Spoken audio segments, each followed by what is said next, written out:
dernière fois, on avait terminé sur la relation de conjugaison du dioptre sphérique, enfin du miroir sphérique, précisément. Je vais vous rappeler là ce que ça veut dire relation de conjugaison et ce qu'on a fait, et on va aller un petit peu plus loin dans ce cours. Donc la situation qu'on avait considérée, c'était la suivante. On avait un miroir qui était concave, que j'avais dessiné de cette manière-là. On avait un objet ici qui émettait de la lumière à un certain point A. J'avais ici le centre de courbure du miroir. Et puis on avait fait une figure de ce type-là. On avait un rayon lumineux qui partait sur le miroir, qui était réfléchi par le miroir et qui avait croisé l'axe ici en un point A'. J'avais dû appeler S, le point qui est ici. Et on a montré la dernière fois que la position du point A' peut être déterminée une fois qu'on connaît la position du point A via une relation qui s'écrit 1 sur SA plus 1 sur SA' avec des barres. Je vais rappeler tout de suite ce que sont ces barres. Est égal à 2 sur SC avec une barre. Donc ça, on avait terminé sur ça la dernière fois. Ça s'appelle la relation de conjugaison avec origine au sommet. On en verra une tout à l'heure qui fait intervenir le point C et qui est équivalente à celle-là. Je vous rappelle que les barres qui sont ici, donc ça veut dire que ce sont des distances algébriques, c'est-à-dire qu'on se donne un axe, on se donne un sens positif sur l'axe, par exemple ce sens-là, et la distance algébrique SA ici avec une barre, ça veut dire qu'on prend la vraie distance SA positive si A est à gauche de S ici sur le dessin, donc si on va de S à A en sens positif, et SA bar est négatif si on va dans l'autre sens. Donc sur le schéma qui est ici, typiquement S est ici, A est là, donc ici SA bar est comment? Négatif, SA prime bar négatif, et SC bar négatif aussi, sont tous négatifs ici. Il faudra faire attention, vous aurez certaines situations où ça pourrait être, certains pourront avoir des signes opposés, donc mettez bien les barres dans les relations de conjugaison. Ça, c'est une erreur que vous faites vraiment une fois sur deux. Hein. Quand on vous demande toujours écrire une relation de conjugaison, ou utiliser une relation de conjugaison, vous écrivez ça sans les barres. Du coup, c'est faux. Hein. Enfin, ça peut être faux. Bon. Quand on regarde la relation qui est ici, je vais faire quelques remarques un petit peu générales. Là. Quand on voit cette formule, elle nous permet de dire 2-3 choses.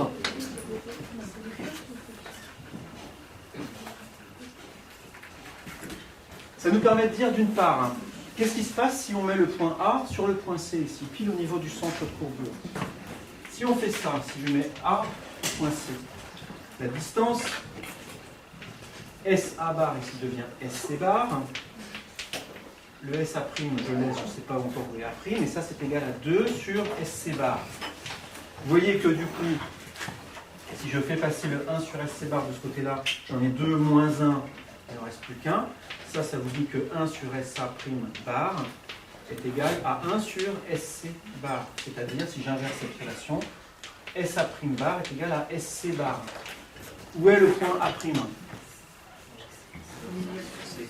Il est en C.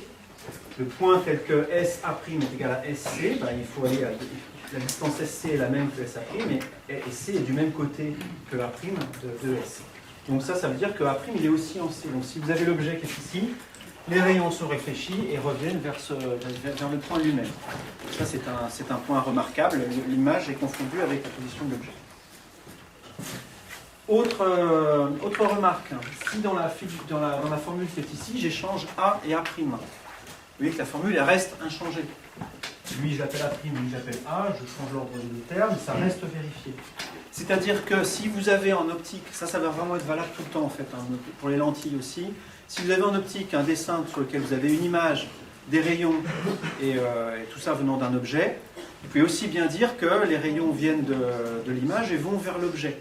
C'est-à-dire que ça marche dans les deux sens. Donc les rayons qui éventuellement partent de A et vont vers A', on peut aussi considérer, si on met un objet ici, et bien les rayons vont faire ça et se retrouver dans l'image ici. Si vous avez un objet, vous en faites une image à un certain endroit, si vous déplacez l'objet, vous le mettez à la position de l'image, ben l'image se retrouve à la position de l'objet. Ça s'interchange en fait. Ça c'est une remarque qui peut parfois être intéressante quand on vous demande de déterminer la position d'une image, connaissant un objet, alors qu'on vient juste de vous demander la question inverse. Des fois, il n'y a simplement pas à faire de calcul ou à réfléchir plus que ça. peut être intéressant de se souvenir de cette propriété. Propriété un peu plus subtile. Si A maintenant tend vers l'infini, donc même moins l'infini, c'est-à-dire si le point est ici, je le prends, je l'emmène aussi loin que je veux par là-bas, je l'emmène vers l'infini, à l'infini par là-bas. Ça veut dire qu'on va se retrouver avec un objet, on dit qu'il est à l'infini. Ça c'est objet à l'infini.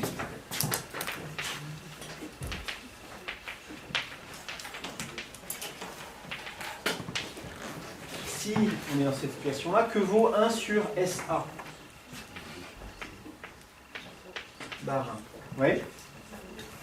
0, effectivement, si SA tend vers l'infini, ça devient de plus en plus grand, 1 sur SA, ça tend vers 0. Et on se retrouve alors du coup dans la situation où 1 sur SA', dans cette situation-là, est égal à 2 sur SC, avec des barres toujours. J'inverse la relation, ça me dit que SA' est égal à SC sur 2. On a déjà rencontré le point ici qui était à SC sur 2. C'est le foyer.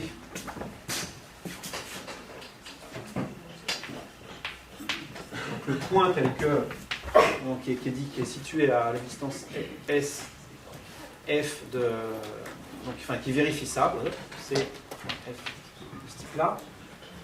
Donc si j'appelle F le point vers lequel converge les rayons lumineux, c'est-à-dire l'image quand l'objet est à l'infini, ce point ici, on l'appelle le foyer et il est défini par SC sur 2. Ça, c'est quelque chose qu'on a déjà vu. Le foyer se trouve à la distance, se trouve au milieu du segment SC pour un miroir. Donc ça vient directement de ce qui est au-dessus. Hein. Je répète l'argument ici. On a SA qui tend vers l'infini, on prend l'objet à l'infini, donc ce terme-là disparaît, il reste que ça. Je l'inverse, je trouve SA' égale SC sur 2. Ben voilà, le point prime est au milieu de SC quand l'objet est à l'infini. Donc ça définit le foyer. Image.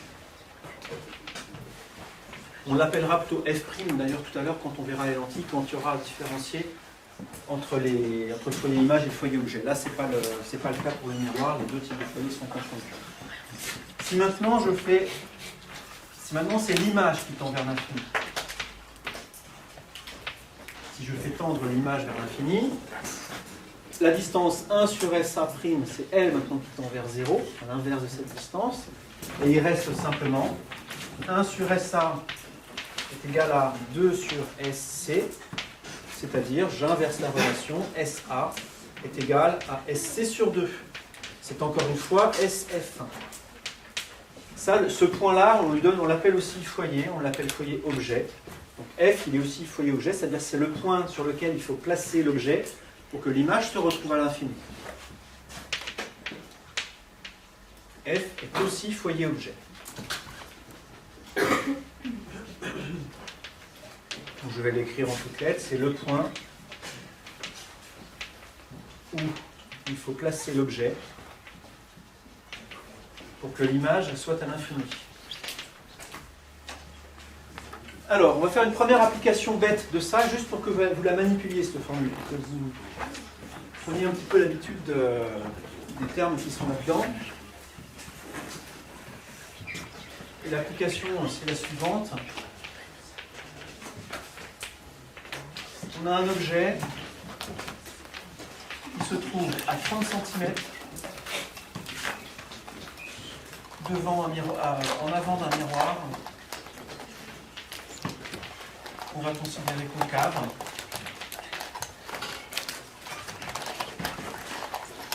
De rayon de courbure 10 cm. Donc voilà l'objet. Bah, allez-y, calculez la position de l'image. Où se trouve l'image ?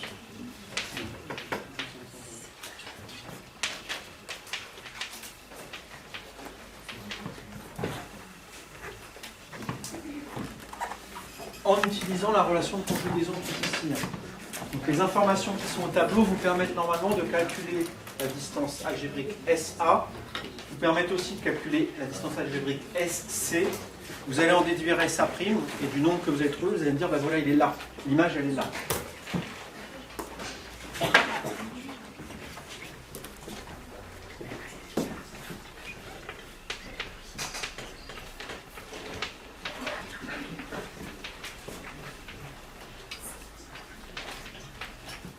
Allez-y, à vous de jouer.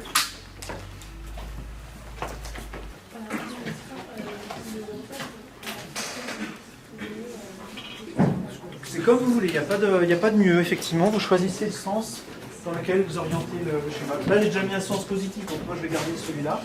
Si tu as envie de prendre l'autre, prends l'autre. À la fin, on va trouver la même position de l'objet. Enfin, de l'image. Allez, allons-y. Que vaut SA? Donc je prends ici la convention que l'axe est orienté positivement dans cette direction-là. Je vous écoute. Moins 30 cm. D'accord? Que vaut SC? Moins 10 cm. Donc si je fais 1 sur SA, ça fait moins 1 sur 30 si je mets les distances en centimètres, plus 1 sur SA prime bar est égal à moins 2 sur 10, c'est-à-dire moins 1 cinquième. J'essaie de faire mes 5, pas comme mes S. Voilà.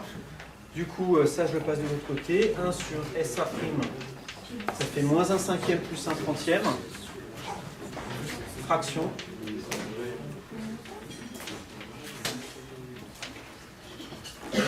Ça fait 6 trentièmes, moins 6, ça fait moins 5 trentièmes.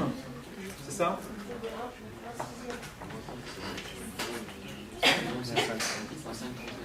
Moins 5 trentièmes, c'est-à-dire moins 1 sixième. Tout ça, je ne mets pas les unités ici, tout ça c'est des centimètres moins 1. Donc ça vous dit ici que SA' c'est moins 6 centimètres. Donc ça vous dit que si on a 10 cm ici, on a 5 cm là, en fait il va être plutôt par là le point prime, il va être au-delà de F.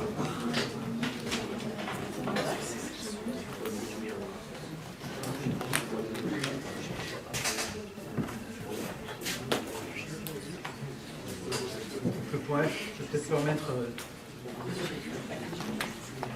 faire un dessin un petit peu plus réaliste. Voilà, comme ça. F est là et A' est là. Bon. Donc on trouve moins 6 cm. Donc ça veut dire qu'on part de S, dans le sens négatif, on va à 6 cm, ça donne A'. Je laisse au tableau parce qu'on va retrouver la position du point A' d'une manière un petit peu différente juste après, on pourra comparer avec ça. Entre parenthèses, si vous faites votre dessin à l'échelle, hein, ça se fait facilement. Vous prenez une certaine distance ici, vous prenez 3 fois la distance ici pour SA, vous faites les images comme vous savez les faire, vous allez déterminer la position du point A', et graphiquement ça va bien marcher aussi, hein, vous allez trouver la position du point A' qui correspond à ce qu'on vient de calculer. Maintenant, on va passer à une autre forme de la relation de conjugaison, juste pour vous montrer qu'il y a plusieurs manières différentes de décrire le même système. Donc je vais maintenant démontrer une autre équation de conjugaison qui ressemble un petit peu à celle-là, mais qui est quand même différente. Donc ça, je l'efface. Et je vais m'appuyer sur la figure qui est au tableau. Ça va s'appeler autre relation de conjugaison.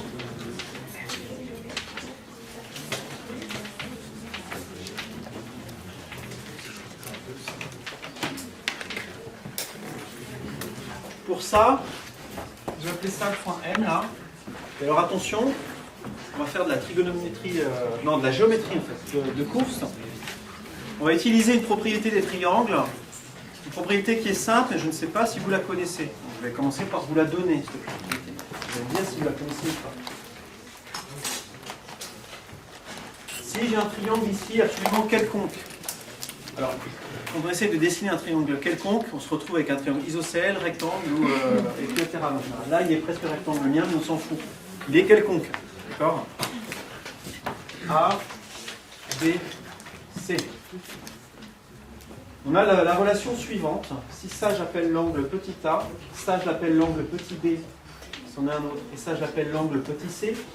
On a la relation suivante. Sinus de A divisé par BC est égal à sinus de B sur AC est égal à sinus de C sur AB. Vous la connaissez, cette relation? Il y en a qui l'ont déjà vue? Ouais. Alors je vais utiliser cette relation-là dans les différents triangles qui se trouvent là-haut, et vous allez voir que ça va nous donner une autre relation de conjugaison.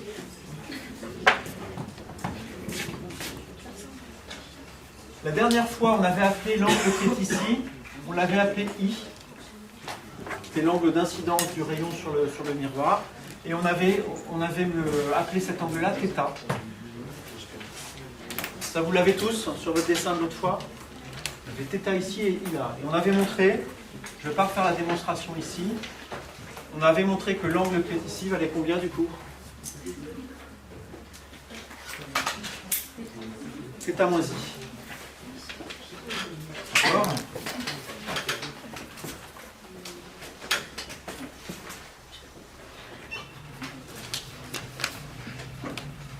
Dans le triangle jaune qui est ici, je vais appliquer la relation qui est là.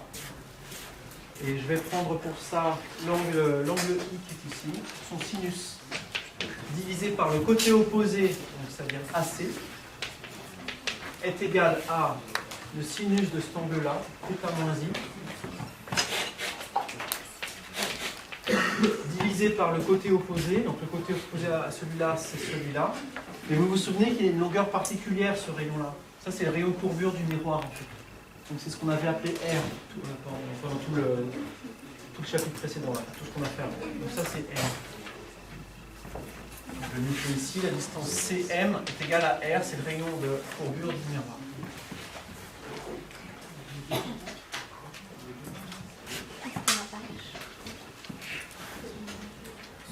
Si les angles sont petits, ça s'écrit aussi, I sur AC, et là aussi je vais écrire CA,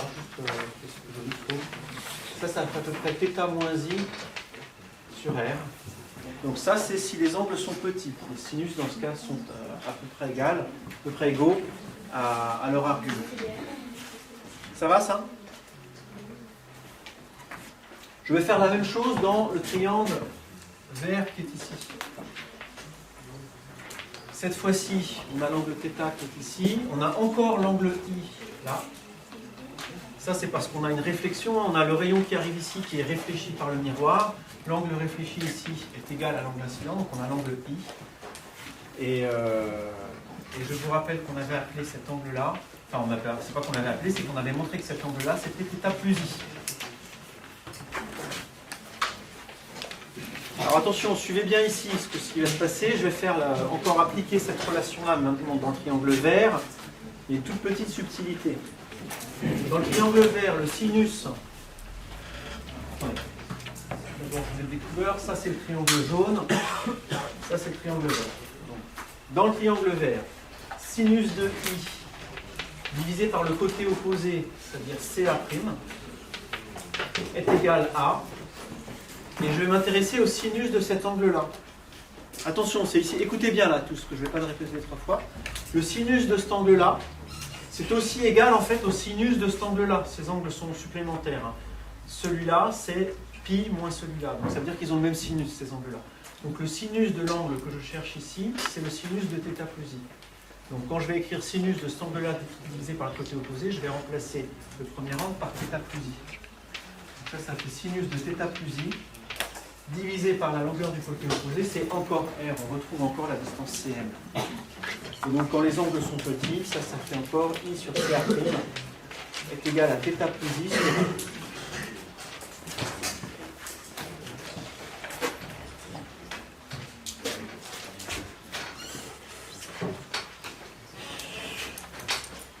À partir de ces deux relations-là, et là on a quasiment fini, je peux... Qu'est-ce que je peux faire? Je vais éliminer θ par exemple en faisant la différence des deux. Donc si je fais la différence de ces deux équations, je fais celle-là moins celle-là, j'obtiens I sur CA moins I sur CA', ça ce sont les termes de gauche, est égal à, les θ s'en vont, et le premier ça fait moins I sur R, le deuxième quand je soustrais ça fait encore moins I sur R, donc j'ai moins 2I sur R. Et on se retrouve dans la même situation que ce qu'on avait fait la dernière fois à la fin du cours, quand on avait parlé de stigmatisme. On voit ici encore une fois que le I se simplifie. Si I n'est pas nul, je peux diviser par toute cette équation par I. Et on se retrouve simplement avec 1 sur CA moins 1 sur CA' est égal à moins 2 sur R.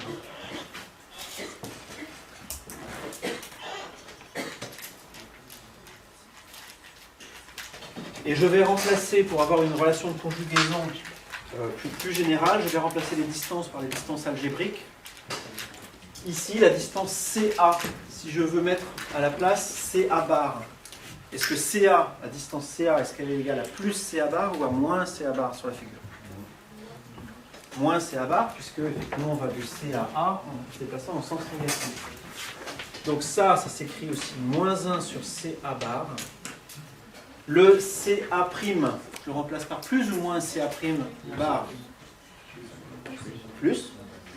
Il y avait un moins ici, hein, donc il reste, et lui je n'y touche pas. Donc 1 CA' bar est égal à moins 2 sur, et R, le rayon de courbure, est-ce que c'est, donc c'est une grandeur qui est positive, hein, positive, le rayon de courbure, est-ce que c'est CS bar ou est-ce que c'est moins CS bar?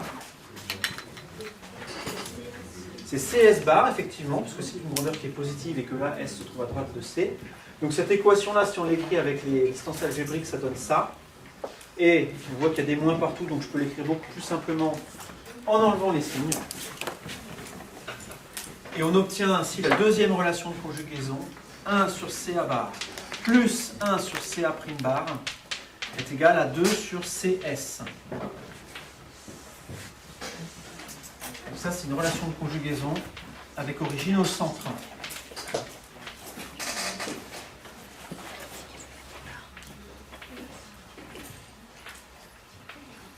Je l'ai ici démontré que dans le cas, un cas ici d'un miroir concave, avec le cas où A était à gauche de C, puisque j'ai dit à un moment que CA bar est égal à moins CA. Donc je l'ai démontré ici dans un cas particulier. Je ne vais pas vous embêter avec 150 démonstrations sur tous les cas qu'on peut rencontrer. Voilà, pour aller voir dans les notes ou dans des bouquins des démonstrations plus générales, il se trouve que ça, du coup, c'est vraiment toujours vrai. Toutes les situations, à chaque fois que vous avez un miroir, qui soit convexe ou concave, vous allez tomber sur cette relation. Donc ça, c'est une autre relation de conjugaison. Elle ressemble pas mal à l'autre avec S. Hein. Tout à l'heure, c'était 1 sur SA plus 1 sur SA' est égal à 2 sur SC. Donc ici, on remplace juste les S par des C et puis on inverse le terme. Pour voir si vous avez compris, reprenez l'exemple, l'application de tout à l'heure, là, de l'objet qui était 30 cm avant la surface du miroir. Et trouvez la position de l'image en utilisant cette relation-là. Vous allez trouver normalement la même position, mais par un calcul différent. Allez-y, faites.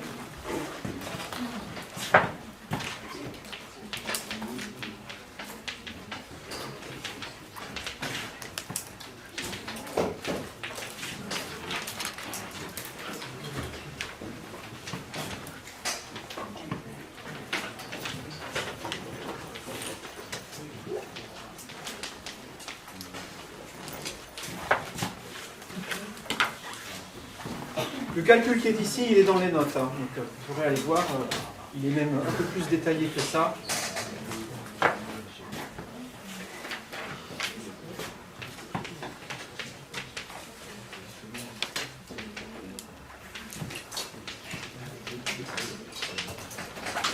Combien on va trouver, à votre avis, pour CA' bar là? Vous vous rappelez que tout à l'heure, on avait trouvé combien pour SA' bar? Moins 6. On va trouver combien pour CA' bar? 6. 6? Qui dit 6? Ok. Qui d'autre veut jouer? 4? Qui dit 4? Qui dit autre chose? Oui, c'est 4, effectivement. Si on avait moins 6, donc on a 6 cm ici. On a tout ça qui vaut 10, donc ça vaut 4 cm. A' est à droite de C, donc CA' va valoir plus 4 cm. On va trouver ici à la fin plus 4 cm. Donc c'est pas le même chiffre que tout à l'heure, un moins 6 cm, mais c'est pas le même point de référence non plus. Donc allez-y, il y en a vraiment pour 30 secondes. Hein. Il suffit d'utiliser la relation à gauche, remplacée par les nombres que vous allez écrire sur le tableau de lumière. CA bar, c'est parti. Moins 20 cm, oui. Tout le monde est d'accord avec ça? Tout le monde voit d'où ça vient? On a 30 cm ici. On vous dit que CS en vaut 10. Donc là, on a 20 cm. A se trouve à gauche de C, donc dans le sens négatif. Ici, CA bar va être quelque chose de négatif. Donc on avait 30 cm, 10 là, donc 20 là. Donc CA, ça veut bien moins 20 cm. Le moins vous dit que A est à gauche de C, et 20 cm vous donne la distance. CS, que vaut CS? Alors, pourquoi moins?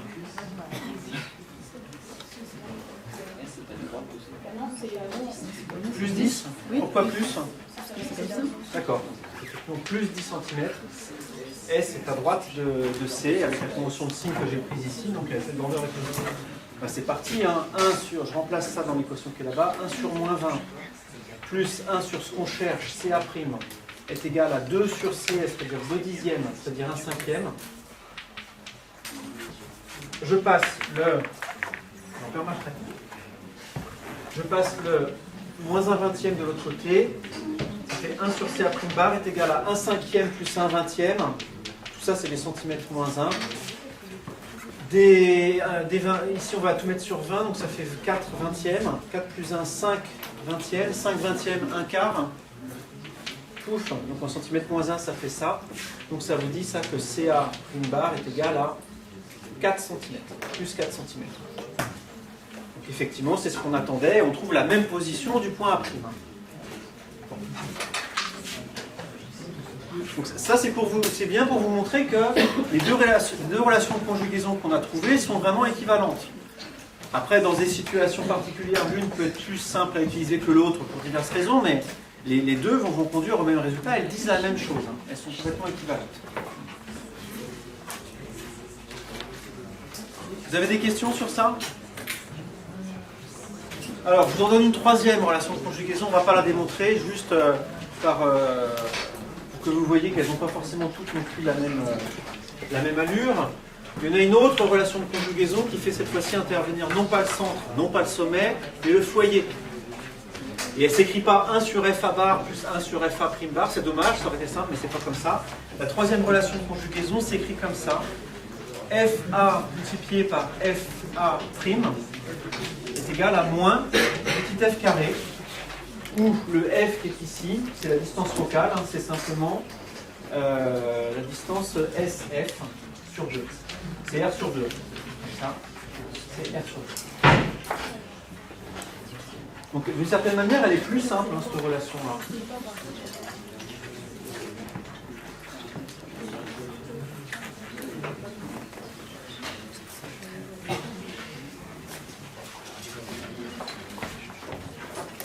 Et j'ai mis moins, pardon, excusez-moi. J'ai mis un moins ici, il n'y a pas de moins ici. C'est un plus. On s'en serait rendu compte, là tout de suite. Mais... Reprenons cet exemple-là. On va le faire ensemble. Reprenons l'exemple de l'objet à 30 cm devant un miroir. Que vaut FA dans ce cas-là? Alors F, je vous rappelle, hein, qu'il est au milieu ici de S et de C. Sur la figure, je vais faire un petit peu de place peut-être. Il est là. Donc que vaut FA? Entre là et là, j'ai 5 cm? Non, 25. 25, hein, j'ai 20 là, et puis on a encore 5, donc ça fait FA moins 25 cm. D'accord? Que vaut petit f? On a dit que c'était R sur 2, donc c'est 5 cm. Bon, bah là, c'est encore plus facile, ça veut dire que FA' est égal à F carré, c'est-à-dire 25, divisé par moins 25, donc moins sur 25, ça fait moins 1 cm.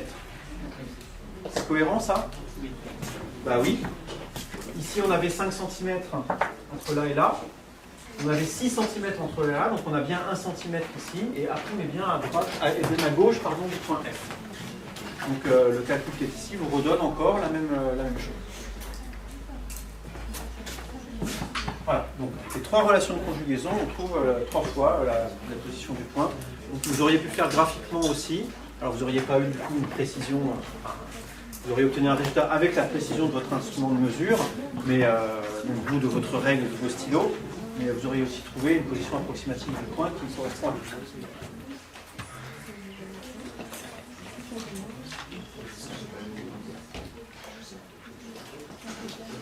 Alors, dernier point que je voudrais aborder avec ces miroirs, c'est leur utilisation pour faire des télescopes.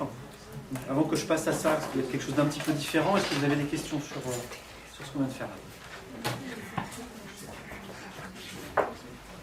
Alors, utilisation des miroirs.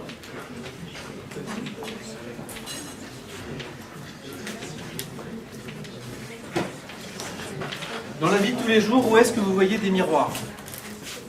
Concaves ou convexes? Allez-y. Salle de bain. Ils sont concaves ou convexes dans la salle de bain? Plan. On va éliminer les miroirs plans de la discussion. On va s'intéresser aux miroirs qui sont sphériques. Dans les salles de bain, il y en a aussi un truc que j'ai amené l'autre fois là. C'était un miroir qui était concave et ça sert à se regarder dedans agrandi. Vas-y, tu voulais intervenir, vas-y. Les feux de voiture. Oui. Effectivement, les feux. Calme-toi. Ton tour va venir. Donc les feux de voiture, effectivement, on met une petite lampe ici à un certain endroit. On met ça devant un miroir réfléchissant et on s'arrange du coup pour que la lumière issue de la lampe comme ça parte là-bas et fasse un faisceau bien dirigé. Tout à fait. Alors vas-y.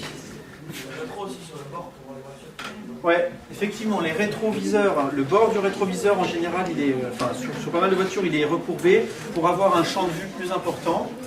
Si ça vous intéresse, c'était le sujet d'un contrôle continu il y a 2 ou 3 ans, donc vous pourrez aller voir les détails de ça, comment on calcule, comment on voit une moto dans un rétroviseur courbé depuis la position de conducteur d'une voiture. Bon. Vous avez aussi ça au croisement dangereux, vous avez des miroirs qui sont convexes. Donc on met ça au croisement et comme ça tout le monde, de tous les endroits où arrivent les routes, peut voir toutes les autres voitures. En fait, vous avez vraiment un champ de vue important. Et une utilisation, alors il y en a plusieurs utilisations, mais une de celles aussi que je voudrais vraiment décrire ici, c'est un peu quelque chose de similaire à ça, mais qu'on utilise dans l'autre sens, c'est-à-dire on n'utilise pas les miroirs pour déconcentrer de la lumière ici et l'envoyer dans un faisceau, mais le contraire, de la lumière qui arrive dans un faisceau, la concentrer en un point. Ça s'appelle faire une image en astronomie, et c'est ce qu'on appelle un télescope. Un télescope,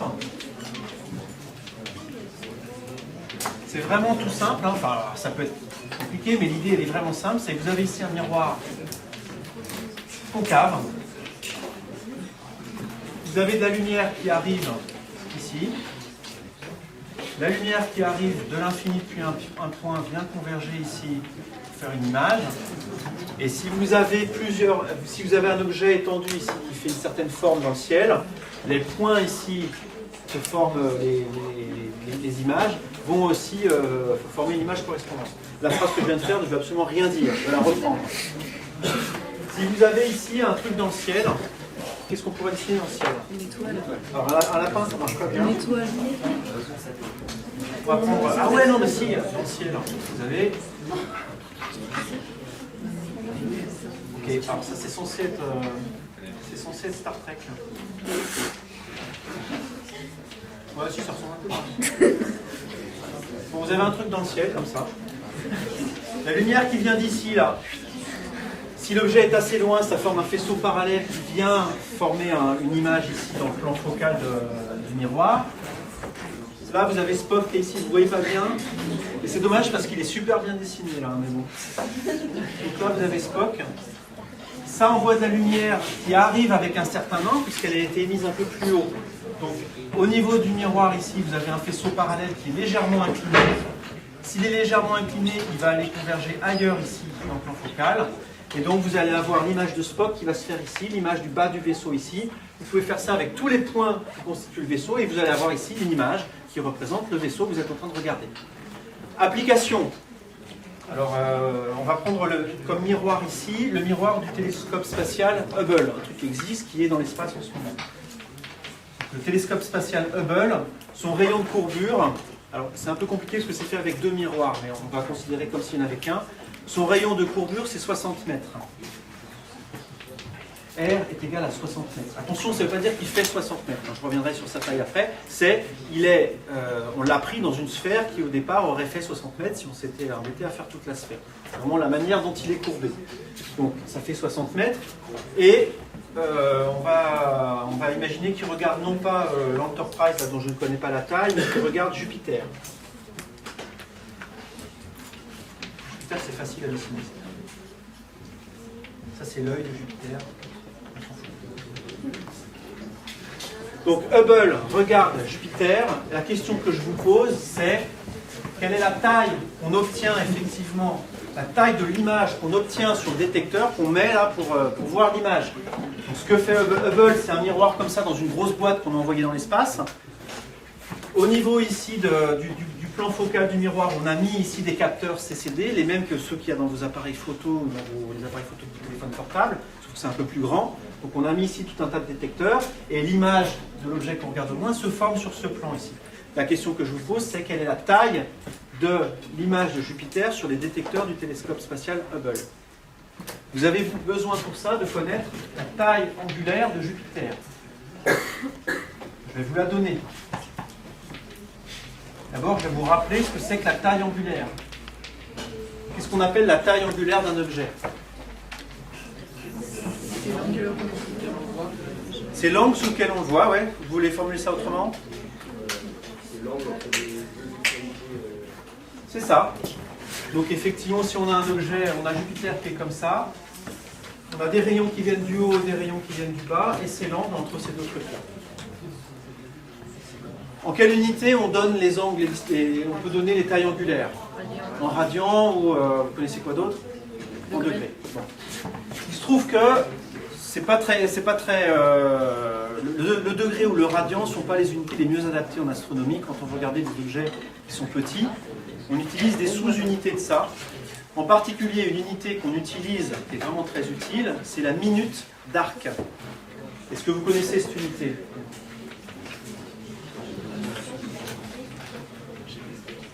Une minute d'arc, c'est un 60e de degré.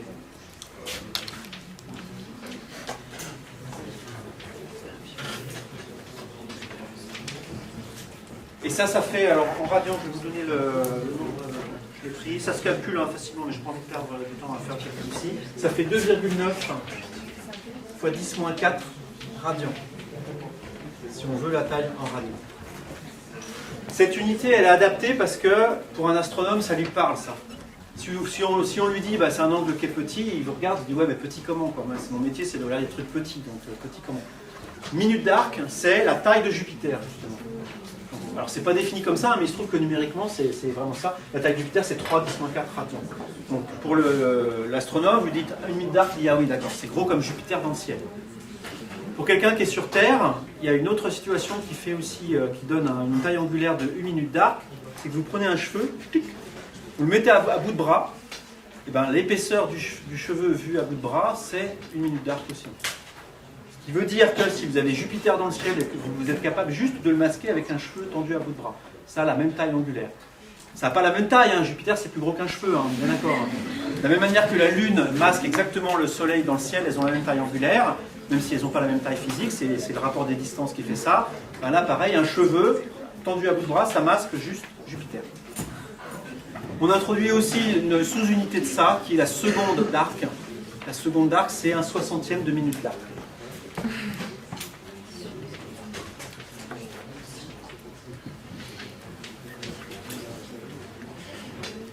Pourquoi on fait des 60e? C'est bizarre des 60e. On a 10 doigts, non? Est-ce que les gens avaient 60 doigts avant ou... Pourquoi ils ont fait des 60e? Je dis ils parce que c'était il y a longtemps, ça date vraiment de l'Antiquité, ce truc des 60e. Pourquoi c'est trop bien de diviser un nombre par 60? Vous savez? Bah, c'est parce que quand on n'a pas de calculette, ou quand on n'a pas encore inventé les nombres à virgule, ce qui a été, c'est assez récent, hein, les nombres décimaux, donc quand on fait tout avec des entiers et des fractions, un 60e c'est pas mal parce que 60 c'est un nombre qui est divisible par 2, par 3, par 4, par 5, par 6, par 10, par 12. En fait il a plein de diviseurs. Donc si vous prenez une tarte en gros et que vous la divisez en 60, ça va être facile de prendre un 5e de tarte, un 12e de tarte. Il va falloir prendre le nombre de parts qu'il faut, mais c'est vraiment facile à diviser du coup.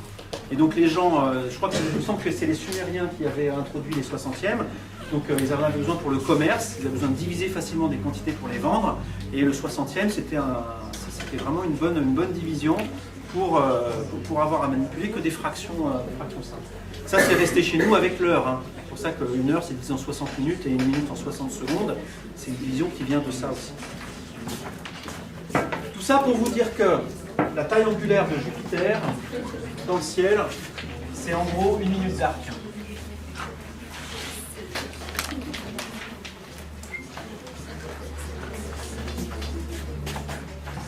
Vous avez noté la valeur là, de 10-4. Pourquoi est-ce que ça nous aide à répondre à la question? Si je représente ici Jupiter et le télescope, donc ça c'est le miroir du télescope, vous avez les rayons ici, j'en trace plusieurs, vous avez les rayons qui viennent du bas de Jupiter, qui vont arriver ici parallèlement à l'axe si on pointe juste le télescope sur le bas de Jupiter. Ces rayons vont ensuite aller converger au milieu de l'écran qu'on aura mis ici. Donc ça, ce que je dessine ici verticalement, ça c'est le plan focal, c'est là où on récupère la lumière. Alors vous voyez qu'il y a un petit problème, c'est que le plan focal ici, il bloque un peu la lumière. Donc il faut le faire suffisamment petit pour que les rayons y passent autour, mais vous aurez quand même une partie de la lumière qui va être bloquée. Et ça, un télescope, c'est comme ça. Vous avez toujours une partie qui est bloquée par l'endroit où on veut détecter, où on veut faire l'image. Mais bon, vous avez les rayons qui arrivent ici du bas de Jupiter et qui vont converger là. Ce qui m'intéresse maintenant pour voir la taille vraiment physique de l'image ici, c'est les rayons qui viennent du haut, qui vont vers le télescope. Eux, ils arrivent avec un certain angle, qui est précisément 1 minute d'arc. Dire que la taille angulaire de Jupiter, c'est 1 minute d'arc, ça veut dire que les rayons jaunes que je dessine ici font avec les rayons verts un angle de 1 minute d'arc. S'ils font avec les rayons verts un angle d'1 minute d'arc, et bien ça permet normalement, ça vous permet à vous de trouver la distance à laquelle va se trouver l'image du haut de Jupiter par rapport à l'image du bas de Jupiter. Il y a quelque chose qui devrait vous troubler dans mon dessin. Oui, parce que normalement il fallait en dessous. Râlez, hein, quand c'est comme ça, là vous me dites, mais vous êtes débile là aujourd'hui. Effectivement, mon dessin, il y a un truc qui est débile. Si les rayons sont penchés comme ça, ce point-là va se trouver plus bas, ça va les converger en bas. Je le refais, je le redessine ici, d'accord? En plus comme ça, le vert et le jaune, c'est peut-être pas super clair là, donc vous êtes peut-être embrouillé par le dessin. Je le refais.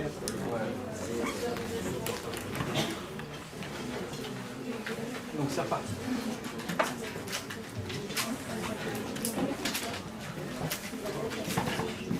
Donc, j'ai les rayons verts qui viennent ici du bas de la planète, qui vont venir taper sur le miroir. Donc j'en dessine plusieurs comme ça. J'ai le plan focal qui va se trouver par exemple ici. Ça c'est le foyer, hein, c'est F. Les rayons viennent de l'infini, enfin sont parallèles entre eux, viennent d'un objet qui serait situé à l'infini. Ils vont venir converger ici au plan focal, dans le plan focal sur F. Ces rayons-là, ils vont simplement converger ici. Eux, c'est facile, et je vais même tout de suite en fait effacer les rayons verts. On se souvient que les rayons qui viennent de l'axe ici, viennent d'un point situé sur l'axe, vont aller converger au centre de l'écran. Donc eux, c'est bon, le centre de l'écran, on sait où il est. Maintenant, je vais m'intéresser à un ensemble de rayons qui sont penchés entre eux. Les rayons qui sont penchés, qui viennent du bord ici de la planète. Et donc, je m'intéresse maintenant à un ensemble de rayons penchés. Je les surpenche exagérément. Ils vont aller converger où, du coup? Ils vont aller converger dans un point qui est situé un petit peu plus bas, comme ça.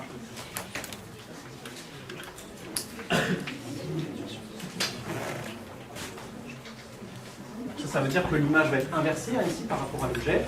Et donc la question que je pose, c'est quelle est cette hauteur-là? Si on veut connaître la hauteur, et en fait, il suffit de tracer un des rayons qui est particulièrement simple. C'est le rayon qui passe par le centre de courbure du miroir. Je vous rappelle que si on a ici le centre de courbure du miroir, les rayons qui passent par C reviennent sur eux-mêmes, ils ne sont pas guidés. Donc les rayons qui passent par le point C ici, arrivent sur le miroir, rencontrent une surface qui leur est orthogonale, reviennent sur leur pas et repartent en arrière. Je vous rappelle aussi que le plan focal, le foyer, se trouve à mi-distance entre C et le sommet, là. Il est là. D'accord? Donc ça, c'est le plan focal. Donc ça veut dire que pour ce rayon-là, on a tout de suite, en fait, l'image, elle va se former où? Elle va se former sur ce point-là. Et la hauteur qu'on cherche, c'est simplement cette hauteur-là, qui est donnée par... Ici, la distance, c'est R sur 2, puisqu'on est au milieu de CS. Et l'angle qui est ici, c'est lui, je vais l'appeler alpha juste pour le calcul qui est ici, ça c'est l'angle alpha. Et donc ça veut dire que si les angles sont petits, la distance qu'on cherche ici, la hauteur de l'image, c'est simplement R sur 2 fois alpha. C'est-à-dire, je prends tous les données que je vous ai dites, ici 60 mètres sur 2, ça fait 30 mètres, fois 0, fois une unité d'arc, j'ai dit tout à l'heure que c'était à peu près 3 10 moins 4 radians, donc en mètres ça fait ça, 30 mètres fois 3 10 moins 4, 3 fois 3, 9, ça fait 90 10 moins 4, 9 10 moins 3, 9 mm.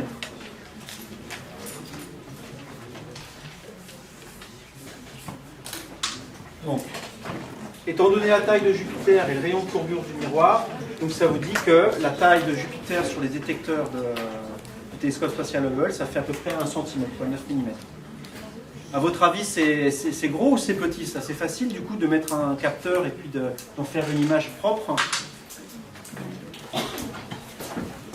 Si vous prenez un appareil photo de ce type-là, donc ça fait une image de ce qui est à l'extérieur sur le plan focal qui est derrière là. À votre avis, la taille du détecteur, c'est quoi? De toute façon, ça ne peut pas être tellement plus grand que ça, hein, ça ne dépasse pas. Alors, ça c'est indépendant. La résolution de ce type d'appareil, pour celui-là, c'est en gros 4000 sur 3000.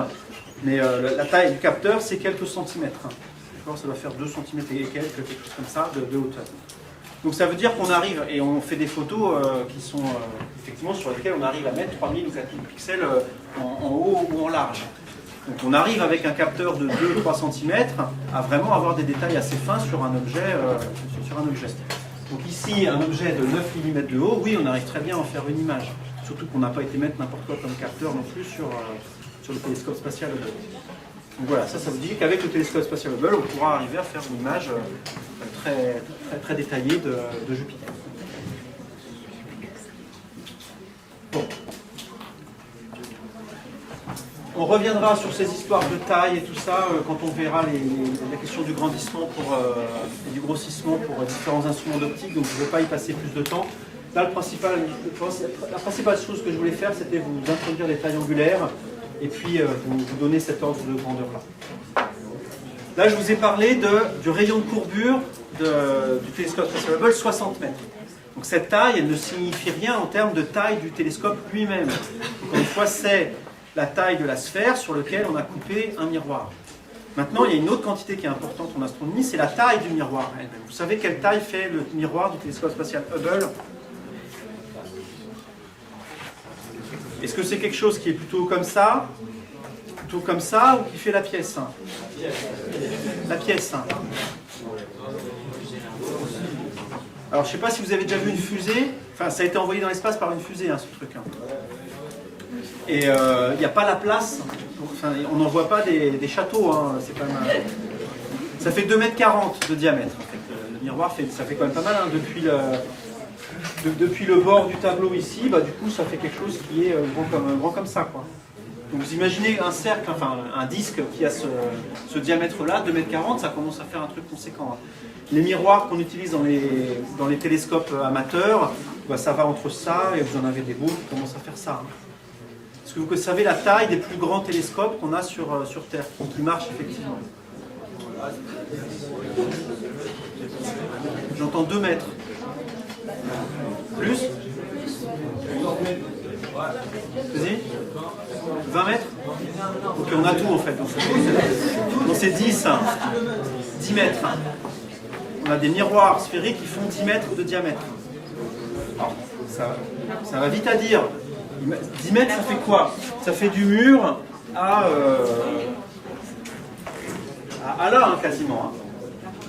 Donc vous imaginez un miroir donc, de grand télescope actuel, c'est un disque qui va du bout du mur là-bas jusqu'à moi. Ça c'est le diamètre. Donc, vous imaginez tout ça sur un disque, un truc très poli, sur lequel on veut des défauts qui soient inférieurs au micron. Donc c'est des choses qui sont difficiles à réaliser, qui sont fragiles, c'est pour ça qu'il n'y en a pas beaucoup non plus de ces grands télescopes. Hein. Mais donc si vous avez l'occasion de voir un de ces grands télescopes, c'est assez impressionnant, c'est gigantesque. Bon. On reviendra probablement sur ça quand on parlera des instruments d'optique.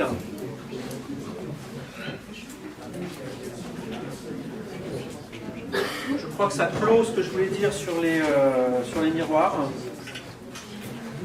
Vous avez des questions, vous, sur cette partie-là? Quand est-ce qu'on mange?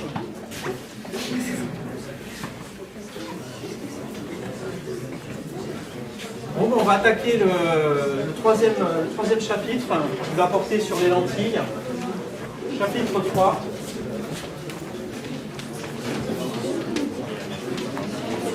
Lentilles.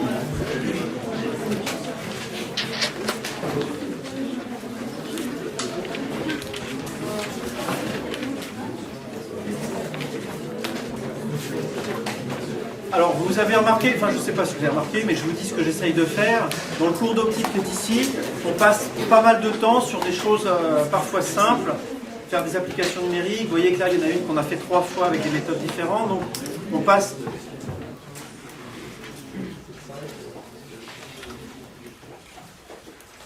du temps à ce genre de trucs. Donc du coup, ça veut dire qu'on va être obligé d'en passer un petit peu moins sur d'autres. Et ici, là, précisément dans ce cours-là, si on avait le temps, si on avait plus de temps que ça, je vous présenterai un chapitre sur, tout d'abord, les dioptres sphériques, parce que ça, on ne l'a pas traité. Qu'est-ce qui se passe quand on a une interface qui est courbe entre, par exemple, du verre et de l'air? Ça, on peut y passer facilement un cours ou deux. Je suis content d'avoir échappé à ça. Et ensuite, on utiliserait ce qu'on a vu sur les dioptres sphériques pour aborder les lentilles, puisque qu'est-ce que c'est qu'une lentille? C'est un ensemble de 2 dioptres. On a une première interface qui sépare l'air et puis le verre, et puis une autre interface qui sépare le verre et l'air. Et donc pour comprendre les propriétés des lentilles, il faut comprendre les propriétés des dioptres. Donc on n'a pas le temps de faire tout ça, enfin c'est le choix que j'ai fait de ne pas prendre le temps pour ça. Donc ce que je vais faire ici, c'est que je vais vous donner la formule de conjugaison des dioptres sphériques. Je ne vais pas donner, vous l'écrire, mais sans vous la justifier du tout.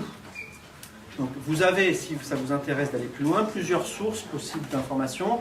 L'une d'elles, ce sont les notes qui sont sur Moodle, sur lesquelles cette partie du cours, elle est traitée en fait. J'ai mis les démonstrations et les résultats. Donc n'hésitez pas à aller voir.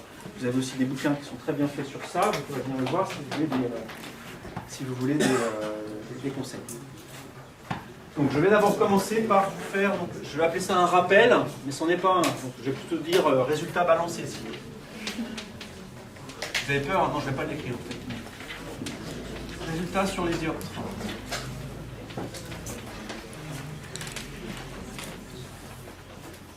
Ce qu'on appelle un dioptre, est sur les dioptres sphériques.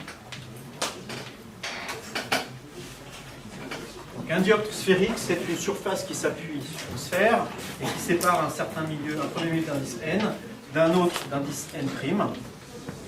C'est de 2 milieux transparents. Hein. Donc la lumière arrive d'un côté et une partie de la lumière traverse l'interface et se retrouve de l'autre côté. Je vais appeler C le centre de courbure de la sphère, comme précédemment. Et on peut montrer que la relation de conjugaison s'écrit.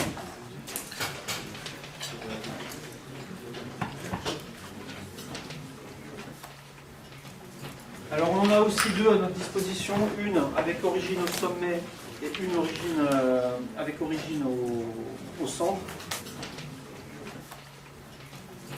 Donc elle s'écrit la relation de conjugaison n sur SA bar moins n' sur SA' est égal à n moins n' sur SC bar. Et vous voyez qu'elle ressemble pas mal à la relation de conjugaison des miroirs, sauf qu'il y a des n et des n', et puis il y a un signe, mais sinon la forme générale elle est assez simple. Bon. Donc ça, on peut le démontrer, on peut s'en servir pour donner la position d'une image connaissant la position d'un objet, comme on l'a fait tout à l'heure pour les miroirs, si on connaît les indices aussi n et n'. On peut étudier tout ça, le démontrer, etc. Je m'arrête là pour les dioptres sphériques. On va utiliser en fait cette relation pour étudier les lentilles. 2. Application aux lentilles.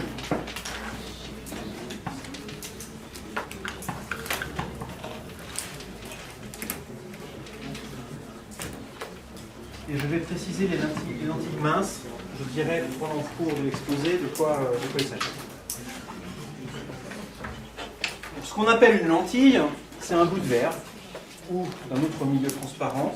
On a plusieurs formes, plusieurs types, mais ici, par exemple, ça peut être un bout de verre qui est délimité ici par un dioptre sphérique, puis par un autre dioptre sphérique.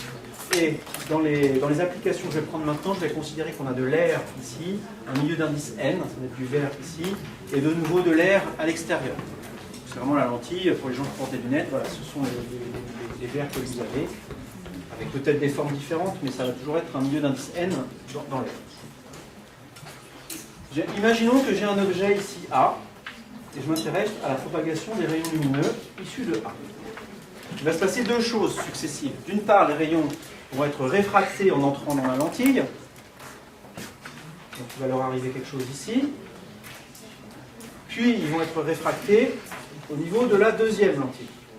Pardon, au niveau de la deuxième interface ici, en sortant de la lentille. Donc en entrant, il leur arrive quelque chose ici. En sortant, il leur arrive de nouveau quelque chose. Dans les conditions de Gauss, on peut montrer que les dioptres sphériques sont stigmatiques, c'est-à-dire que la notion d'image est vraiment pertinente. Tous les rayons issus d'un même point vont converger à peu près autour du même point, ça c'est approximativement stigmatique. Et donc, tous les rayons qui sont issus de A ici vont former ici un faisceau lumineux, un ensemble de rayons qui vont converger vers un même point ou qui semblent provenir d'un même point. Et le deuxième dioptre ici, lui aussi est stigmatique dans les conditions de Gauss, et donc va, encore une fois, lui, donner un faisceau qui converge vers un même point ou qui semble provenir d'un même point. Donc la notion d'image, elle est pertinente pour ces systèmes-là. On va appliquer deux fois la relation de conjugaison qui est ici. Le premier dioptre ici donne naissance à une image intermédiaire. Par exemple, si ici je suis les rayons lumineux des tracés, là on voit que les rayons sont réfractés dans cette direction-là. Du coup, ils semblent provenir, si je fais les choses proprement. Si je prolonge les rayons ici qui sont à l'intérieur de la lentille, ils semblent provenir d'un point qui est ici. Donc si on n'avait pas la deuxième interface, le premier dioptre ici ferait converger tous les rayons issus de A en un point ici que je vais appeler AI. Le I c'est pour intermédiaire. Parce que évidemment il y a le deuxième dioptre, et donc ce deuxième dioptre va lui encore une fois changer la direction des rayons lumineux, et cette image-là va être transformée en une autre. Mais en ce qui concerne le premier dioptre, on peut écrire la relation de conjugaison suivante. N, l'indice du milieu d'entrée, c'est 1.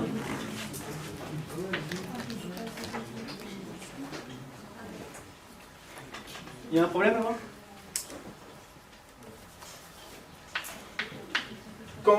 Quand ça devient compliqué, la bonne réaction, c'est pas de décrocher ni de parler. Parce que c'est sûr que ça devient de plus en plus compliqué. Donc là, j'ai dit plusieurs choses assez vite. Donc vous me posez la question, là, vous allez trop vite, j'ai pas compris. Est-ce que vous pouvez apprendre à partir de ce point-là ? Vas-y.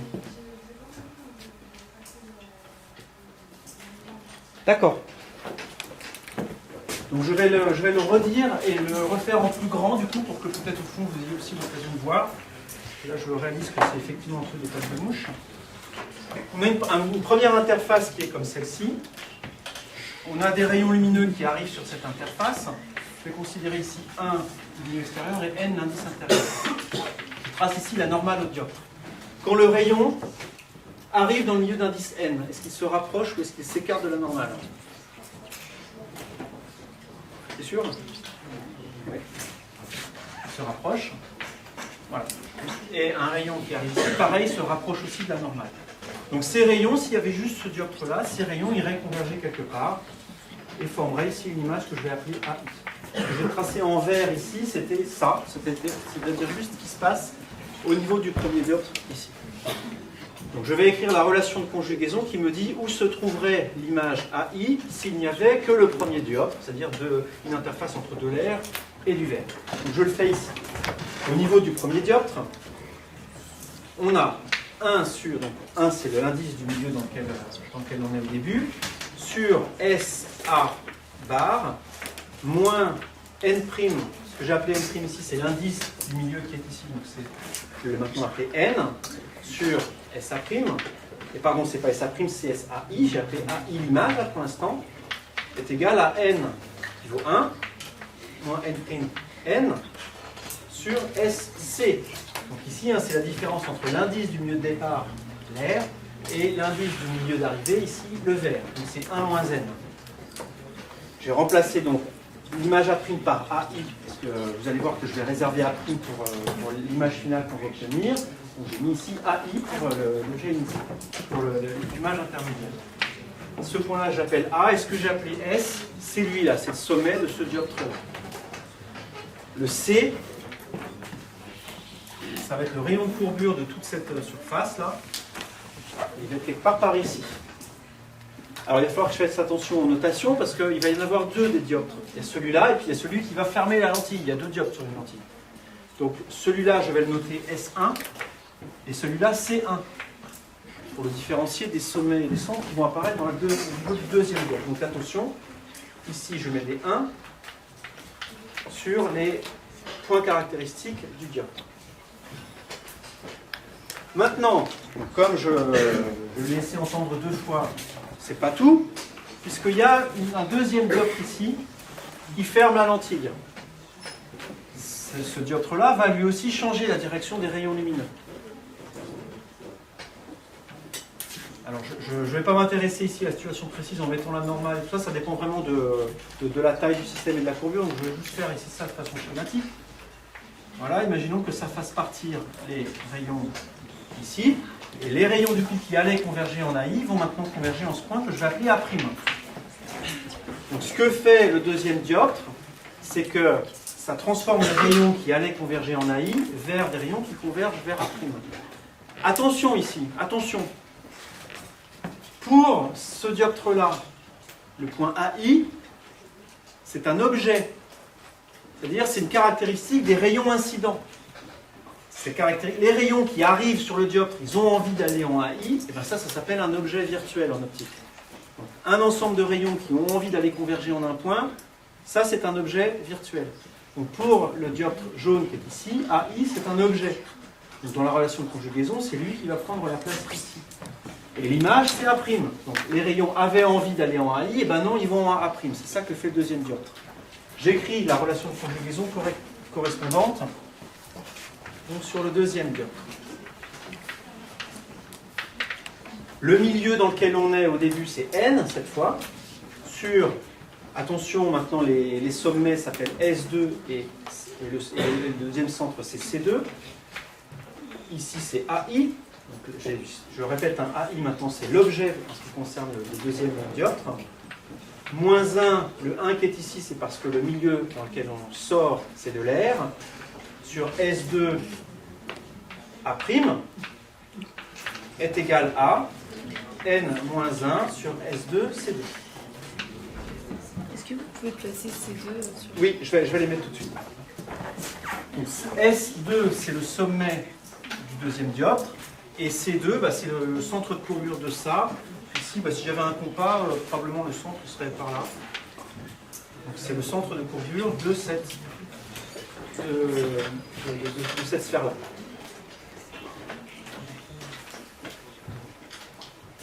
Donc effectivement, si on trace tous les points, tous les points caractéristiques des deux dioptres, là, ça en fait 4. Hein, ça commence à être un peu compliqué. Vous allez voir que ça va simplifier. Hein. Là, j'écris les choses sans me poser trop de questions. On a deux dioptres. Le premier dioptre fait de A une image intermédiaire AI. Le deuxième dioptre fait de AI une image finale A'. Voilà. À partir de là, nous, ce qu'on aimerait bien avoir, c'est la relation de conjugaison des lentilles. C'est-à-dire, on s'en fout de AI, en fait. On ne le voit pas. Les rayons, ils ne vont jamais en AI. Il faudrait que quelqu'un soit ici, qu'on l'ait coulé en même temps que la lentille, à l'intérieur de la lentille, et que lui, il sache ce qui se passe là-dedans. Mais ce n'est pas le cas. L'image intermédiaire ici, AI, c'était vraiment un intermédiaire de calcul, mais ça n'a pas de réalité physique pour quelqu'un qui est sorti de la lentille. Donc on s'en fout du AI qui est ici. Donc on va essayer de s'en débarrasser.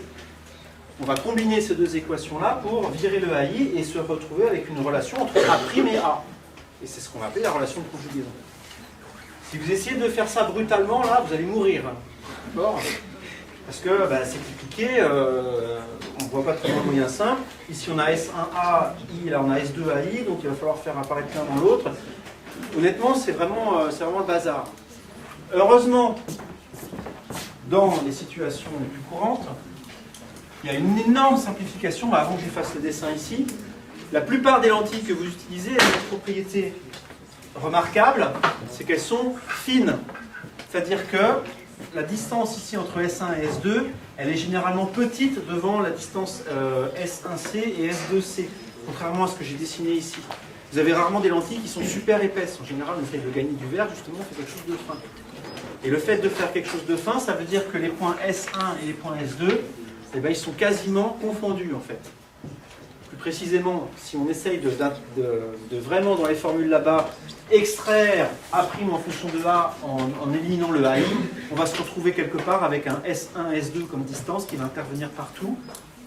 Et nous, ce qu'on est en train de faire là, ce qu'on va faire, c'est qu'on va dire que cette distance, elle est petite. C'est pas quelque chose que moi, je suis en train de vous dire qu'on va faire juste pour faire le cours facile. Hein. C'est ce que font les gens qui font des télescopes ou des lunettes ou qui utilisent des lentilles professionnellement. Hein. Dans la vie de tous les jours, les lentilles qu'on utilise, ce sont des lentilles minces, c'est-à-dire que la distance S1, S2, elle est petite. Donc on va supposer que S1 et S2, c'est le même point. Et c'est une approximation qui marche très bien dans beaucoup de cas. Si on fait ça, je vais réécrire les deux expressions qui sont ici en remplaçant S2 et S1 par une seule lettre que je vais appeler, comment? S, perdu, bah non. Ça serait trop simple, on l'appelle O pour les lentilles.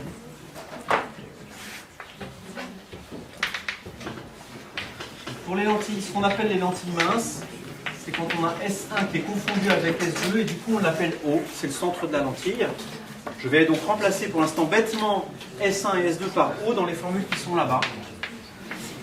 1 sur OA moins N sur OAI est égal à 1 moins N sur OC1 et d'autre part N sur OAI moins 1 sur OA' est égal à N moins 1 sur OC2 avec des barres partout. Et là vous êtes content là. Hein, vous êtes content. Ouais, super content. Vous êtes content parce que si j'ajoute bêtement, enfin si simplement j'ajoute ces équations, ça fait disparaître le AI, c'est ça qu'on voulait. En faisant la somme ici, vous voyez que ce terme-là, c'est le même que celui-là. Lui, il en a un moins, là, il n'en a pas. Donc si je somme ces deux-là, scrunch comme ça, ça disparaît avec ça. Et il reste simplement, en faisant la somme, 1 sur OA moins 1 sur OA' est égal à ça moins ça. Je vais mettre par exemple n-1 en facteur. Donc ça veut dire, j'ai dit ça moins ça. Donc ça fait 1 sur OC2 bar moins 1 sur OC1 bar. Donc on a effectivement fait disparaître le AI et on a une relation ici entre OA et OA' qui fait intervenir pas mal de choses. L'indice du vert qu'on a utilisé, OC2 et OC1, ce sont les rayons de courbure des deux dioptres qui constituent la lentille. Ce terme-là, on va lui donner un nom, en fait, on va l'appeler autrement. Ça a quelle dimension physique, ça, tiens d'ailleurs?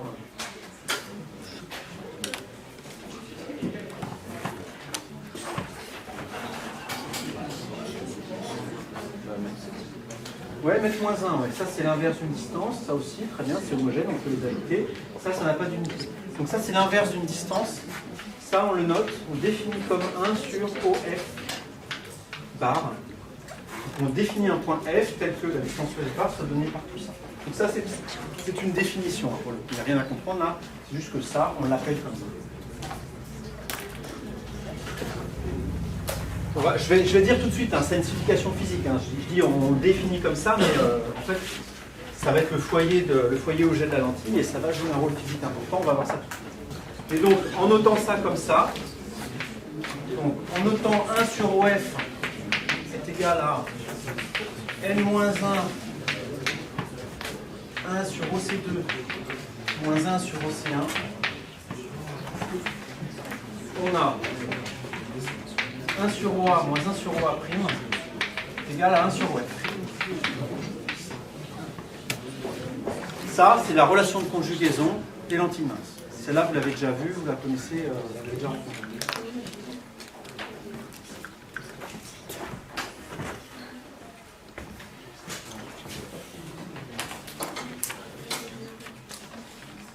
Interprétation physique de ce point F là. Ici, comme tout à l'heure, on fait OA prime tend vers l'infini. J'ai envie de faire ça, j'ai envie de voir quand est-ce que l'image effectivement tend vers l'infini. Si OA' tend vers l'infini, ce terme-là est nul. On a 1 sur OA qui est égal à 1 sur OF. Donc ça vous dit à ce moment-là que OA est égal à OF, donc A est confondu avec F. A est sur F. Donc F, c'est le point où il faut mettre l'objet pour que l'image se retrouve à l'infini. Ça porte un nom, ça s'appelle le foyer objet. Donc je le répète, je le redis verbalement, je ne vais pas le noter. F, le foyer objet, c'est le point sur lequel il faut mettre l'objet pour que l'image soit à l'infini. Et vous voyez que les caractéristiques géométriques de la lentille, ici, si on vous donne les caractéristiques des dioptres, donc les rayons de courbure ici et l'indice n, vous allez pouvoir calculer la position de OF. C'est pour ça que d'ailleurs cette relation ici s'appelle la formule des opticiens. C'est ce qui permet aux opticiens de calculer, de construire une lentille qui a une focale donnée à partir de caractéristiques données pour des dioptres. On peut définir aussi facilement, une fois qu'on a ça, le foyer image, c'est-à-dire si maintenant c'est l'objet qu'on met vers l'infini, on s'aperçoit que donc, ce terme-là tend vers 0. Du coup, 1 sur OA' est égal à 1 sur OF avec les barres. Et donc ça vous dit ça que OA' est égal à moins OF. Donc si je fais un dessin maintenant, on a O qui est ici. Si j'avais F qui est là, le point... Si le point F était ici, vous voyez que A' maintenant, il est en un point qui est symétrique de F par rapport à O. Il est par là en fait. Le point qui est ici, hein, comme on a un signe moins ici, ça vous dit ça que A' se retrouve sur un point qui est symétrique de O, symétrique de F par rapport à O. Lui, on lui met un prime. On appelle F'. Ça s'appelle du coup le foyer image. Le foyer image, c'est le point où va converger, enfin le foyer image, c'est le point où va converger la lumière qui arrive depuis l'infini sur la lentille. Donc si l'objet tend vers l'infini, l'image va se retrouver sur le foyer image. Et pour une lentille, ces deux points, pour une lentille mince, ces deux points sont symétriques par rapport à O.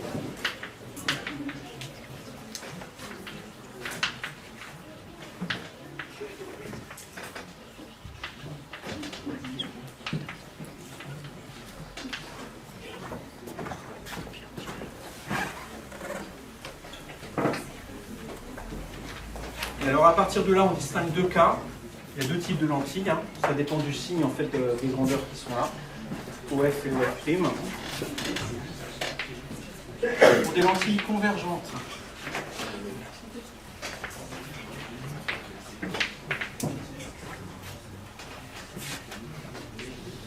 Je vous mets à la fois le schéma et puis la définition. On a O ici, F'. Le point F est du côté de la lumière incidente.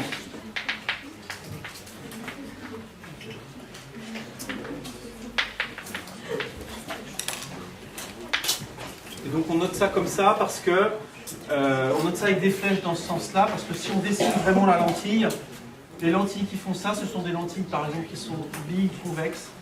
Et donc le bout ici, ça fait effectivement une pointe, donc ça évoque des flèches. Donc le bout des flèches ici, ça évoque vraiment le bord des lentilles de ce type. Donc elles ont le centre plus épais que les bords, ces lentilles. Et pour les lentilles divergentes, c'est l'inverse.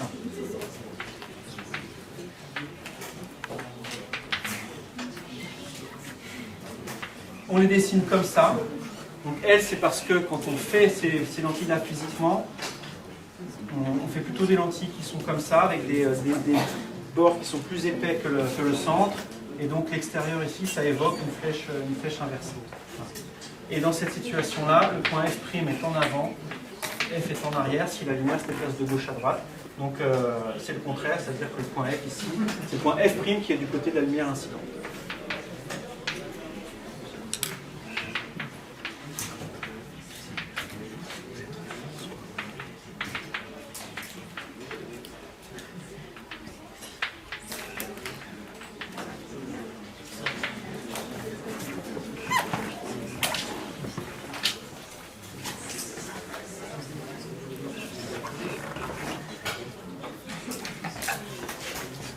Alors dans les 5 minutes qui restent, je vais rappeler la manière dont on construit géométriquement les rayons. Et on s'arrêtera là pour aujourd'hui. Ensuite, on reprend 1, 2, 3.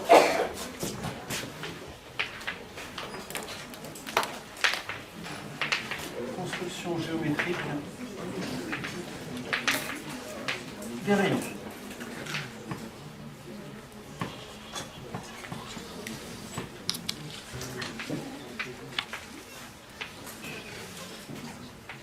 Je vais commencer par une lentille convergente. Quand on trace la lentille, c'est pas mal de placer tout de suite les points remarquables F et F' qui sont symétriques par rapport à O. Et la lumière va arriver de cette direction-là. Rester possible de la gauche vers la droite. Les propriétés remarquables qu'on a, en fait, on peut tracer les rayons en utilisant les propriétés des foyers ici qu'on a introduits. On a dit que lorsque des rayons arrivaient depuis un objet situé à l'infini, ils allaient converger au point F'. Donc ça nous donne une première règle, ça nous dit que les rayons qui arrivent parallèlement à l'axe optique vont aller converger en F'. C'est un type de rayon. On a vu aussi que, d'après la définition du foyer objet, cette fois, un rayon qui arrive en passant par F, il va repartir parallèle à l'axe. Je vais commencer par écrire ces deux lois ici. 1. Les rayons incidents parallèles à l'axe optique repartent en passant par F.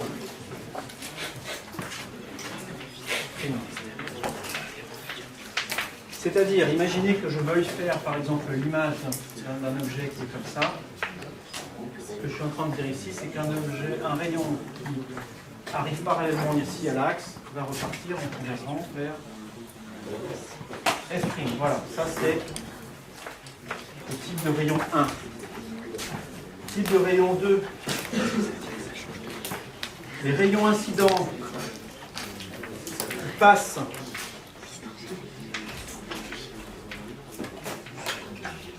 par F repartent parallèle à l'axe. Donc ça va être des rayons qui vont faire comme ça.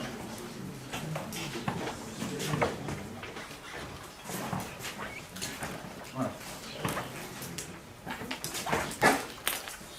Donc là, on a déjà l'image. Comme les lentilles sont des systèmes qui sont stigmatiques dans les conditions de Gauss, si on est dans les conditions de Gauss, tous les rayons issus de B vont aller converger ici. Vont converger en un même point. Comme déjà il y en a deux qui convergent là, tous les autres vont aller converger là aussi. Troisième rayon. Je vous écoute. Passe par le centre. Effectivement, celui qui passe par le centre n'est pas verdier.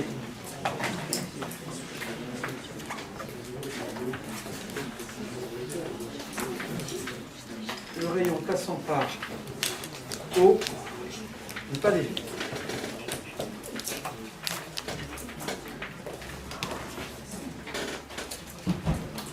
Vous en connaissez d'autres? Bon, il y en a deux autres rigolos. Si, bien sûr. Je ne vais pas le démontrer, je ne sais même pas si je le trace. Si, je suis peut-être tracé. Celui qui passe par le milieu de OF ici, il repart en semblant provenir de F. C'est de fou. Passer ça comme ça. Stop. Et bien lui, ce rayon-là, après, il repart en semblant provenir de F ici, il repart dans cette direction.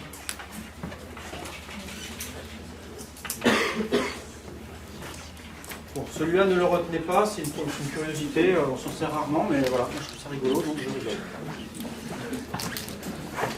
Si vous connaissez les trois qui sont tracés ici en jaune, bleu et vert, ça suffit largement pour tracer géométriquement les images. Pour des lentilles divergentes, les règles sont les mêmes, c'est juste le dessin qui change. Les règles sont les mêmes qu'ici, simplement la position de F et de F' sont interverties. Juste un dernier point. Comment savoir si une lentille est divergente ou convergente? Pas expérimentalement, je veux dire, mais en regardant un dessin. Ça, vous avez la question sur Moodle, et des fois, vous ramez pendant une demi-heure un truc qui demande vraiment 2 secondes et demie.